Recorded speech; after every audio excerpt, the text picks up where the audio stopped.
तो आप सभी को भाई जय हिंद। तो आज जो की बात करने बोलो यहाँ पे जेकेपी पुलिस कांस्टेबल भर्ती 2024 के बारे में। तो आप सबको बता दूं यहाँ पे जेकेपी पुलिस कांस्टेबल भर्ती को लेकर कल रात को एक और जो नया नोटिफिकेशन है वो यहाँ पे जारी हो चुका है। तो आप सबको बता दूं यहाँ पे कल रात को ही ये जो नोटिफिकेशन है वो यहाँ पे जारी किया गया है, जिसमें आपके ऑनलाइन फॉर्म के बारे में बताया गया है और बताया गया कि आपको कौन कौन सी जो गलती है ऑनलाइन फॉर्म लगाते समय वो यहाँ पे नहीं करनी है, आपको किन किन चीजों का यहाँ पे ध्यान रखना है जिससे आपका जो ऑनलाइन फॉर्म है वो यहाँ पे रिजेक्ट नहीं होगा। तो आपको पूरी जानकारी एक एक करके दूंगा और आपको बताऊंगा कि कैसे आपका ऑनलाइन फॉर्म अप्लाई होगा, कौन कौन सी गलतियां आपको नहीं करनी है। तो वीडियो स्टार्टिंग से लेके पूरी एंड तक यहाँ पे जरूर देखिएगा। वीडियो स्टार्ट करने से पहले मैं आप सबको बता दूं कि अगर आप घर बैठे जेकेपी पुलिस कांस्टेबल के एग्जाम की तैयारी करना चाहते हैं तो हमारे पास जेकेपी पुलिस कांस्टेबल के एग्जाम की तैयारी के लिए इंपॉर्टेंट क्वेश्चन आंसर के पूरे 45 पीडीएफ आ चुके हैं, जिनमें आपको 6000 प्लस क्वेश्चन विद आंसर मिलेंगे।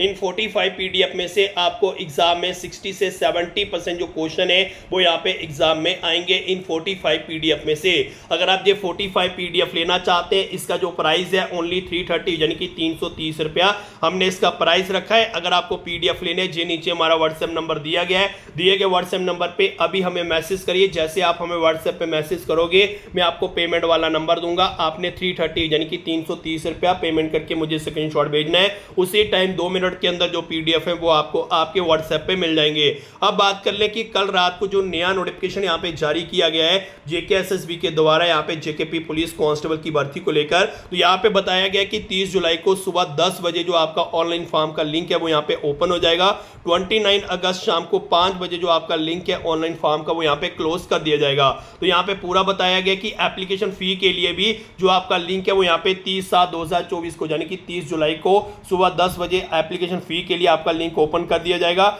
29 अगस्त को दिन को 1 बजे आपका जो लिंक है वो यहाँ पे क्लोज कर दिया जाएगा। ऑनलाइन फॉर्म भरने के लिए इन्होंने बताया है कि अगर आपको ऑनलाइन फॉर्म अप्लाई करना है तो सिर्फ इसी वेबसाइट से अप्लाई होगा, www.jkssb.nic.in। ठीक है, यही वेबसाइट है, इसी वेबसाइट से आपको अपना जो ऑनलाइन फॉर्म है वो यहाँ पे अप्लाई करना है। किसी अदर वेबसाइट से आपको अप्लाई नहीं करना है, इस चीज का भी आपको ध्यान रखना है। और मैं आपको बता दूं, अगर आपने कभी भी लाइफ में इससे पहले फॉर्म खुद घर में नहीं भरा है तो आपको क्या करना है, सिंपल आप यहाँ पे किसी भी दुकान पे चले जाइए, इंटरनेट कैफे पे, तो उनसे आपने अपना जो फॉर्म है वो यहाँ पे भराना है। इस चीज का आपको ध्यान रखना है। और मैं आपको बता दूं, अगर इससे पहले भी आपने कभी जेकेएसएसबी का फॉर्म भरा है तो आप उसी आईडी से अपना जो फॉर्म है वो यहाँ पे भर सकते हैं। अगर आप न्यू कैंडिडेट हैं, अगर आपने इससे पहले कभी भी अपना फॉर्म नहीं लगाया जेकेएसएसबी का, तो आपको अपनी जो न्यू आईडी है वो यहाँ पे बनानी पड़ेगी। आप किसी भी इंटरनेट कैफे पे जाओगे, जिससे फॉर्म भराओगे वो आपकी आईडी जो है वो यहाँ पे बना देगा। ठीक है,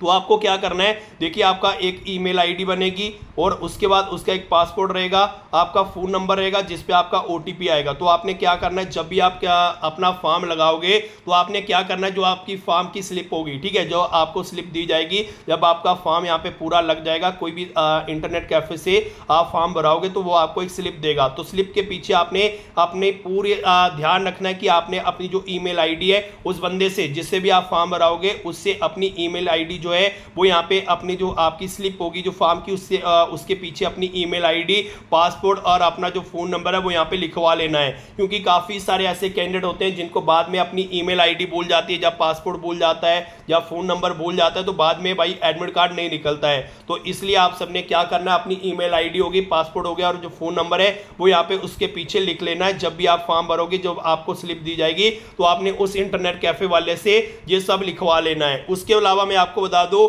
कि आप एक ही फॉर्म जो है वो यहाँ पे लगा पाएंगे। ये नहीं है कि 2-2 3-3 फॉर्म लगा दिए, भाई एसडीआरएफ में एक फॉर्म लगा देंगे, दूसरा फोटोग्राफर में लगा देंगे, ऐसा नहीं भाई आपने करना है। ठीक है, आपने क्या करना है, सिर्फ एक फॉर्म ही रखना है। ठीक है, उसमें आप अपनी first choice, second choice, third choice यहाँ पे रख सकते हैं। इस चीज का आपको ध्यान रखना है। आगे की तरफ लेके चलो तो यहाँ पे और भी बहुत सारी जो जानकारी है वो यहाँ पे दी गई है। ठीक है, पासपोर्ट साइज आपका फोटो लगेगा, इस चीज का आपको ध्यान रखना है। ये नहीं कि बाल बड़े बड़े हो, दाढ़ी बड़ी बड़ी हो, ऐसा नहीं चलेगा। ठीक है, सिंपल फोटो आपने लगाना है। कोशिश यही करिएगा, लड़के जो हैं बाल थोड़े छोटे छोटे रखिएगा, अपनी जो दाढ़ी है, बियर्ड जो है आपके वो यहाँ पे थोड़े छोटे छोटे आपने अपनी जो दाढ़ी है वो यहाँ पे रखनी है। फोटो का साइज जो है 20 KB से लेके 50 KB के बीच होना चाहिए। ठीक है, केजी बोल रहा हूँ मैं, 20 KB से लेके 50 KB के बीच फोटो का साइज होना चाहिए। इसके बाद आपके जो सिग्नेचर है वो यहाँ पे अपलोड होंगे, यानी कि एक व्हाइट पेज पे आपको अपने साइन करने हैं, तो वो आपके जो सिग्नेचर अपलोड होंगे उसका साइज भी जो है 10 KB से लेकर 20 KB के बीच यहाँ पे होना चाहिए। इसके अलावा यहाँ पे बताया गया कि जब भी आप फॉर्म भरोगे उस समय आप क्लेम नहीं कर सकते बाद में कि आपका नाम गलत हो गया या ऐसा हो गया या वैसा हो गया। इसलिए जब भी आपने फॉर्म भरना है सबमिट करने से पहले आप सबने ध्यान से देखना है, अपना नेम देखना है, अपने नेम का स्पेलिंग देख लेना है, फादर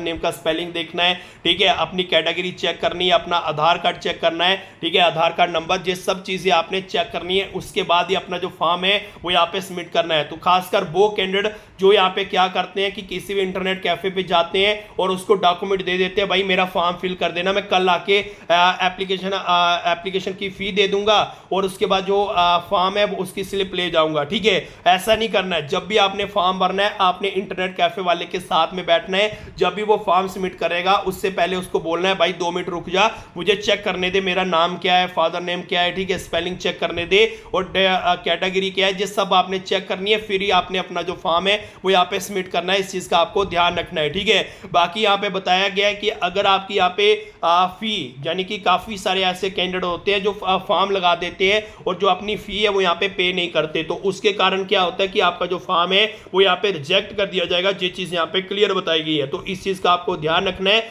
जब भी आप फॉर्म भरोगे साथ में अपनी जो फी है वो यहाँ पे करनी है। अगर आप फी पे नहीं करोगे तो आपका जो फॉर्म है वो यहाँ पे रिजेक्ट कर दिया जाएगा। इन चीजों का आपको ध्यान रखना है। तो बाकी मैंने आपको बता दिया। और इसके अलावा मैं आपको बता दूं, जो आपको स्लिप मिलेगी जब आप फॉर्म भरोगे, उसके बाद जो आपको स्लिप दी जाएगी वो स्लिप आपके स्टार्टिंग में काम नहीं आएगी, लेकिन जब आपकी डॉक्यूमेंट्स वेरिफिकेशन होगी उस समय आपकी वो जो स्लिप है वो मांगी जाएगी। इस चीज का आपको ध्यान रखना है और अपनी जो स्लिप है उसको यहाँ पे संभाल के रखना है, घुमा नहीं देना, फाड़ नहीं देना, ठीक है, उसको अपने पास संभाल के रखना है, क्योंकि जब आपकी लास्ट में कल डॉक्यूमेंट्स वेरिफिकेशन होगी उस समय आपकी जो स्लिप है वो यहाँ पे देखी जाएगी।